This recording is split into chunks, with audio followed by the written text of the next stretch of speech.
आर्थिक जो है इस देश में मोदी के 12 साल पूरे होने पर जश्न मना रही है। बहुत भारी परिवर्तन देश में कर दिया। मैं उसके जो मोदी ने 12 साल में किया, इस प्रकार इस देश की आर्थिक हालात करी है, गरीब गरीब होता गया, अमीर अमीर होता गया। और जो 12 साल है, मैं कहता हूँ 12 नहीं, एक इतने जुमले जो है मोदी ने दिए देश को, उनका मैं बताना चाहता हूँ कि आज देश कहाँ से कहाँ पहुँच। सबसे पहले तो मोदी जी ने कहा था, अब मुझे 100 दिन दीजिए, काला धन विदेश से वापस लाऊं। क्या आज तक वो काला धन वापस आया? आया तो वो कहाँ गया, कितना काला धन था, किसकी तफसील देश को दी? काले धन के इस पूरे के आड़ में एक नोटबंदी सबसे बड़ी त्रासदी, इसकी आर्थिक हालात गरीब आदमी को मारने की थी, तो नोटबंदी थी।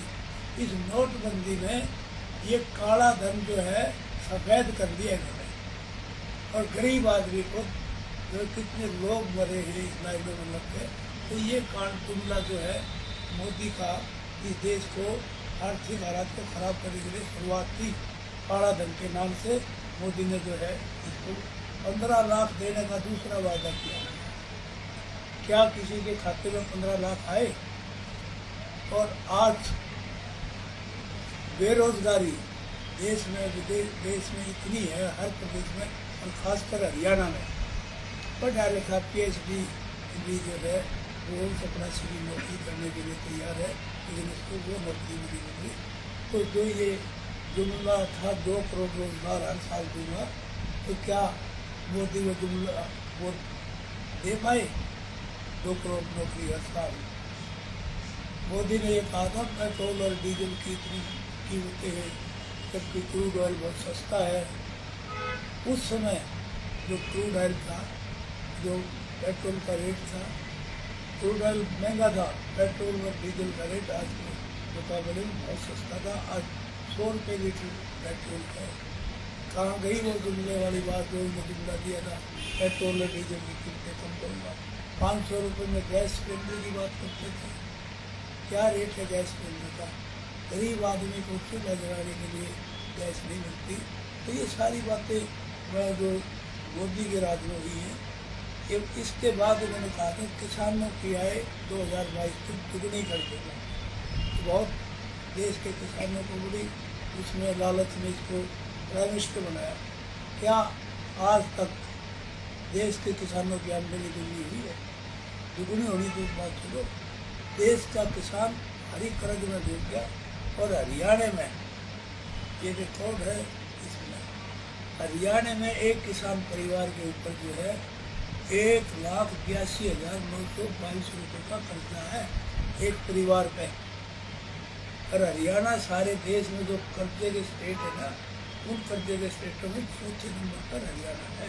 तो ये आमदनी दुगने करने वाली बात कहाँ गई? तो कृषि कानून लाना, थोपना, हरियाणा में मंडियों खत्म करना एक बड़ा दुर्भाग्य था किसान कौम के लिए। इसके बाद इन्होंने एक और जो है जुमला है, क्या बुलेट ट्रेन चलाऊंगा 2022 तक। आया वो बुलेट ट्रेन। इसके अलावा इन्होंने कहा 2022 तक पक्के मकान दूंगा। अब जाइए देखिए दूसरे स्टेटों में जहाँ गरीबी है, वह झोपड़ों में रहते हैं लोग, कहाँ मकान है पक्के, सबको पक्के मकान देने, शौचालय देने की बात करते हैं। तो ये सारे जुमले जो है ना मोदी जी ने लोगों को दिए, लेकिन किसी में भी कामयाबी नहीं हुई। इसके बाद जो है इन्होंने एक स्कीम दी थी जो महात्मा गांधी के नाम से मनरेगा की है, उसका नाम बदल के उसको महात्मा गांधी का नाम हटा के मनरेगा की स्कीम में ये कर दिया।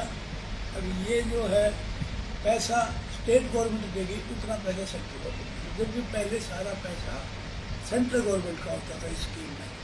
अब स्टेट के पास खुद के पास पैसा नहीं, तो सेंट्रल को कैसे देगी?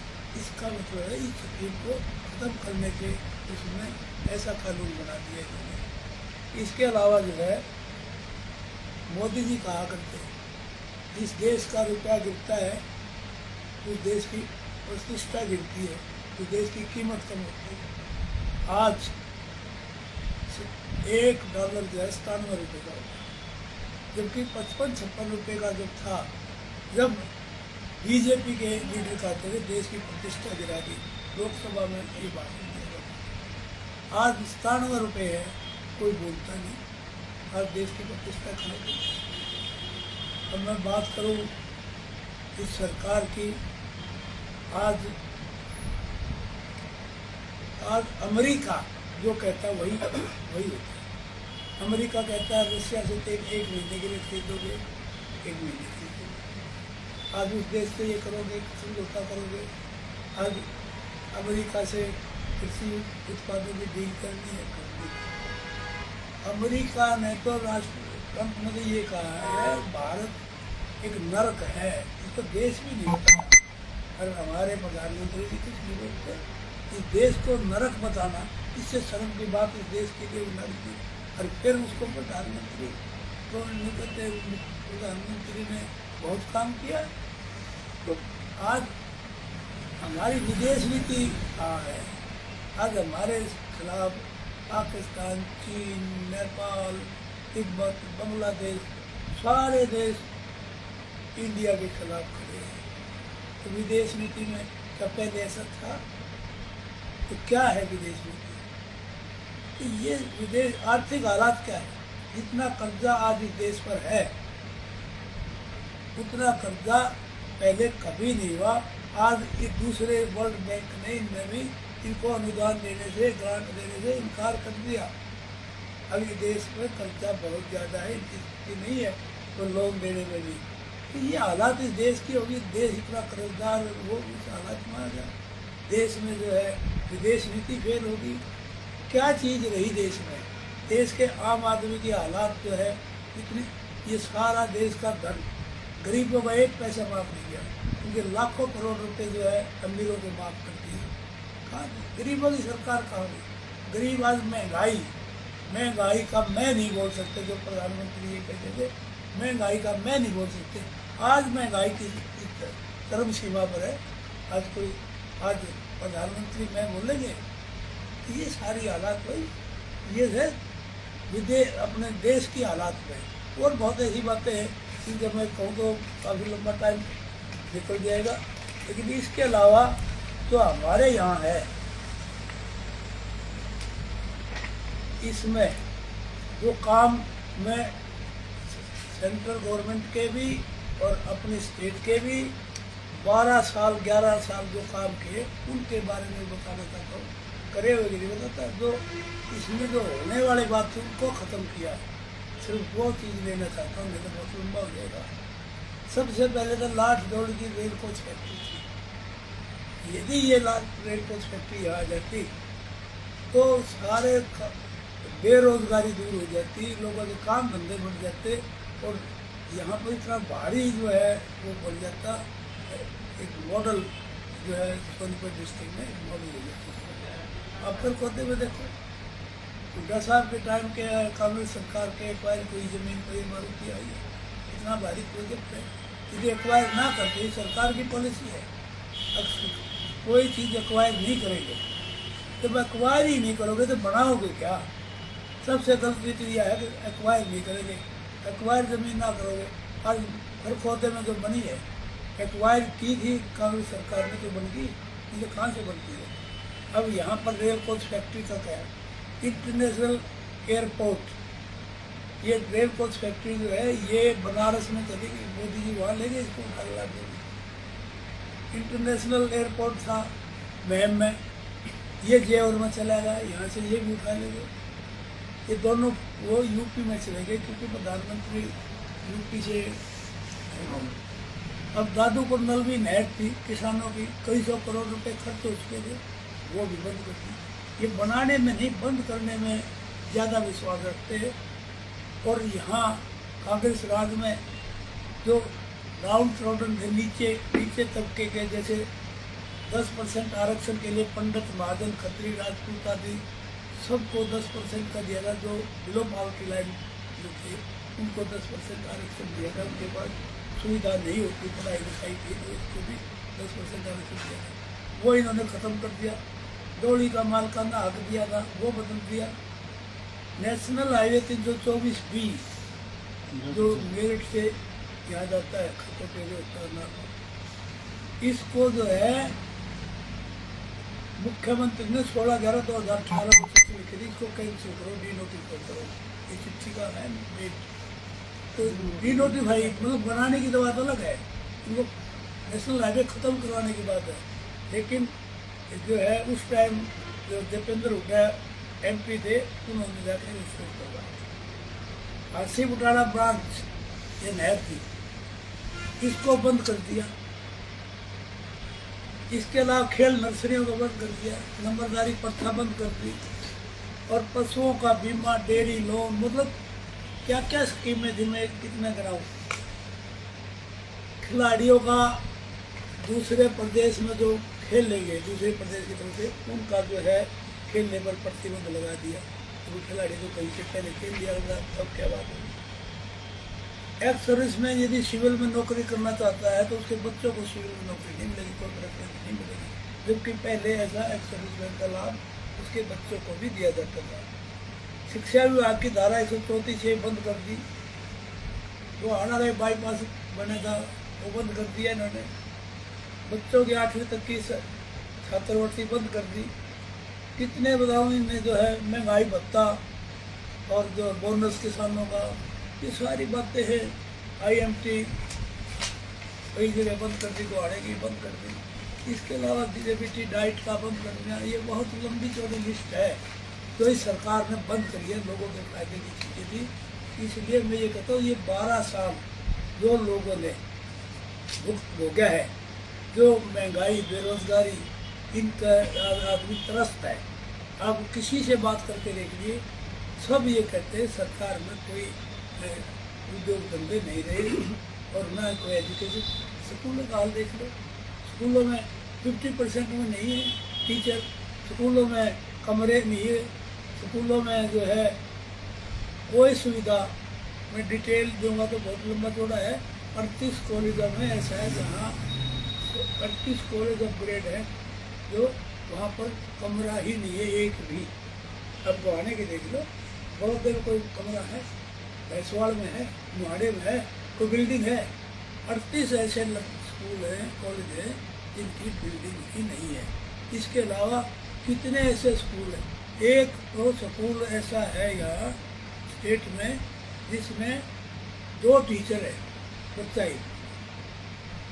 तो ऐसी ऐसी हालात है, इनको ये नहीं पता हो क्या रहा है नीचे है। कोई टीचर की पॉलिसी लाएंगे, ऑनलाइन पॉलिसी, कितने साल हो गए, कहाँ गई ऑनलाइन पर। तो ये कुछ भी नहीं। शिक्षा बेहाल है, डॉक्टर्स नहीं है यहाँ पर, कानपुर का हालात देख लो, ना स्वास्थ्य है ना शिक्षा है, कुछ भी नहीं स्टेट में। ये 12 साल अपनी सफलता की जश्न मना रहे हैं और आपने बता दी उनकी सारी विफलता। आम आदमी में कांग्रेस की विफलताओं का गुणगान कैसे करे? आज तो आपने प्रेस कॉन्फ्रेंस कर दी, पब्लिक में कैसे जाया जाए, कांग्रेस क्या करेगी वो बताइए। ऐसा है, जैसे ये आया है, इसके लिए और भी जगह कांग्रेस को ये बताना चाहिए, सब जगह प्रेस कॉन्फ्रेंस सोनीपत भी हो और भी हो, कहीं भी हो, तो पब्लिक के अंदर जाकर ये बताना भी चाहिए ताकि एक आदमी तक बात पूछे कहाँ क्या है। तो इसलिए ये जो इनका सिस्टम है बीजेपी का, क्योंकि एक्चुअल बात यह है, यदि नेशनल मीडिया पर एक दिन भी ये चला दें देश में बेरोजगारी कितनी है, भ्रष्टाचार कितना है, यदि ये बातें सारी बात आ जाए, आज कितने जो सोशल ये जो है इन पब्लिक एंटरप्राइजेज के जो कांग्रेस के टाइम के थे, सारे बेच दिए। एयर इंडिया बेच दी, फलाना उन्नीसी बेच दी, फलाना बेच दिया, सारे बेच दिए। किसने वो पैसे कहाँ गए, किसने कमा दिए? तो सारे अभी लेटेस्ट जो है जिसकी वैल्यू जो है मेरे ख्याल में 27 करोड़ थी, वह 20 करोड़ में बेच दी। कितने एक दवाइयों की कंपनी बेची अभी, आयुर्वेदिक दवाइयों की। तो ये तो बेचने लग रहे हैं, सारी चीज़ें बेचते न करे, कुछ नहीं है। तो ये बातें पब्लिक में जिसको पता भी है लेकिन वो हाईलाइट नहीं हो रही। चलो, विपक्ष की एक अच्छी भूमिका हो सकती है, आपने की प्रेस कॉन्फ्रेंस, तो बाकी कांग्रेस क्यों नहीं कर रही इसको? पब्लिक में ले जाना चाहिए पब्लिक में। मुझे तो ये लगा जो जिस ढंग से आ रहे थे, जिस ढंग से मैंने अखबार पढ़ा, मुझे लगा अब ये कहते हैं कि हमने 12 साल बेमिसाल है। मैं ये कहता हूँ 12 साल जुमले बेहिसाब। मेरा कहना ये है, इतने जुमले छोड़ दिए, लोगों को बेवकूफ़ बना दिया। तो ये लोगों के आगे से पर्दा हटना चाहिए। ये जो इन्होंने फैला रखी ना भ्रांति, ये हर एक आदमी अफेक्टेड है, समझेंगे। और जो कॉकरोच वाली जो पार्टी है, कॉकरोच है, वो ये रिजेंटमेंट शो करते हैं। ये कोई पार्टी वार्टी नहीं है, लेकिन ये रिजेंटमेंट शो करते हैं कि सरकार के प्रति लोगों में कितनी रुचि है। अब देखो ना, नीट का था एजुकेशन में, ये भी तो अगर गवर्नमेंट ने उसमें हिस्सेदारी बन दी नीट के, उसके लिए सब जगह से रिकॉर्ड डाले सारी, कहाँ से लीक हुई बात, कहाँ से इतने स्टूडेंट्स का फ्यूचर। अरे यहाँ देखो एजुकेशन के, मेरे पास वो रिकॉर्ड है, जहाँ तक एजुकेशन बच्चों के घोटाले हैं, ये भर्ती घोटाले, ये भर्ती घोटाले हरियाणा के, जिसके अंदर लगभग 50, ये पूरे 50 है, 50 घोटाले भर्ती के। ये तो पुराने हैं, इस 1.5 साल के तो मेरे पास है नहीं, ये पुराने घोटाले हैं इस सारे। तो जितने घोटाले यहाँ आंध्र प्रदेश में, कोई ऐसी भर्ती नहीं जो हाई कोर्ट में जाकर ना अटकी हो। हाई कोर्ट में सारी भर्तियाँ करते हैं। अरे ये नहीं करते बिना खर्चे बिना पर्ची, यदि बिना पर्ची बिना खर्चे तो फेर क्यों नहीं है? फेर होनी चाहिए ना, फेर नहीं। बाहर के बच्चों को भर्ती करते हैं, हरियाणा के नहीं। जब 2 लेक्चरर यहाँ का तो 1-2 भर्ती होता है, और उसके बाद 50-40 भर्ती होते हैं। तो ये जो भर्ती का सिस्टम है, इसको सुधारना चाहिए, बच्चों के भविष्य से नहीं खेलना चाहिए। हरियाणा के बच्चों को तरजीह देनी चाहिए, कैसे हरियाणा के बच्चे रोजगार पाए, लेकिन सरकार क्या करे। कांग्रेस ने एक पत्र लिखा है कि भाई कोई भी प्रेस कॉन्फ्रेंस, कोई भी सार्वजनिक प्रोग्राम जब तक AICC से अप्रूव होकर ना आए तब तक नहीं कर सकते। इसकी 1-2 आप गलत कह रहे हो, बताओ। AICC से नहीं है, कहाँ से संगठन होता है? PCC से, PCC से। और मैंने परमिशन ले ली। अच्छा नंबर तो एक पत्र जारी हो रहा है, हाँ, श्वेत पत्र जारी है। तो मेरे इसमें PCC के टेलीफोन है, ठीक है, मेरे पास रिकॉर्ड है सर, ठीक है, मैंने पूछ के ही ठीक है। करवा दूंगा, पूछ लो भाई। ये लोग है जी आर्थिक व्यवस्था का 4थे स्थान बना दिया, पहले 12वें स्थान पे जी। आप देखो 6ठे पे है, अब दोबारा सर्वे करो, रिसर्च करो, 6ठे पे जा दिया, 4थे पे था पहले, 6ठे पे जा दिया। 2 दिन पे नहीं बात है ये तो। और ये तो आप आंकड़े ये सही देते, आप इनके आंकड़ों को सही मानते जो ये अखबार में देते। ये तो मैनिपुलेटेड है सारी चीजें। यदि ये मैनिपुलेट है, असलियत तो सब लोगों के सामने आ जाए तो पता लग जाए। हाँ, सारा पैसा तो लेके भाग के दूर विदेश में है। और पूछ ले भाई है, ये आर्थिक स्थिति से कितने लाख करोड़ का कर्जा है, इतना कभी देश को है ना। हरियाणा में कभी इतना है ना, हरियाणा में तो 4.5 लाख करोड़ है, उसमें 3-3.5 कितना लाख करोड़ है। ये कर्जा इतना देश पे कभी नहीं हुआ। और दूसरी जो IMF वगैरह उनने कह दिया एक कर्जा नहीं हम दे देंगे, कर्जा आपकी जो है पॉलिसी पोजिशन ठीक नहीं है आपकी हालात।